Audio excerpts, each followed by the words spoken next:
5/22 अधिक 7/22 वजा 3/22 अधिक 9/22 वजा 1/22 बरोबर किती? तर विद्यार्थी मित्रांनो, ही अपूर्णांकाची पदावली आहे.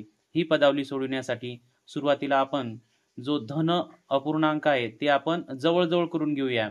म्हणजेच या ठिकाणी 5/22 अधिक 7/22, आता हा सुद्धा धन अपूर्णांक आहे म्हणून त्याला आपण जवळ मांडणी करून घेऊया.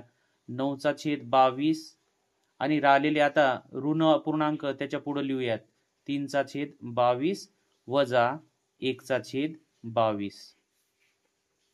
आता हे समछेदाचे उदाहरण आहे म्हणून समछेदाच्या नियमानुसार छेद हा एकाच वेळेस लिहित असतात म्हणून छेदात लिहूया 22 आणि अंशाची करूया बेरीज. 5 अधिक 7 अधिक 9 वजा 3/22 वजा 1/22. त्यानंतर अंशाची जर बेरीज केली तर ही बेरीज येते 21.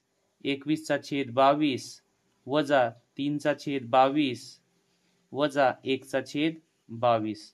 आता हे समछेदाची वजाबाकी आपल्याला करायची आहे आणि समछेदाच्या वजाबाकीच्या नियमानुसार छेद हा एकाच वेळेस लिहित असतात म्हणून छेद आपण एकाच वेळेस 22 लिहूया आणि अंशाची वजाबाकी करूया. 21 वजा 3 वजा 1 म्हणून 21 वजा वजा अधिक होतात म्हणून वजा 3 आणि वजा 1 वजा 4 होतील म्हणून 21 वजा 4 छेदामध्ये 22 बरोबर. 21 मधून जर 4 काढले आपण तर 17/22 हे आपल्याला उत्तर मिळते.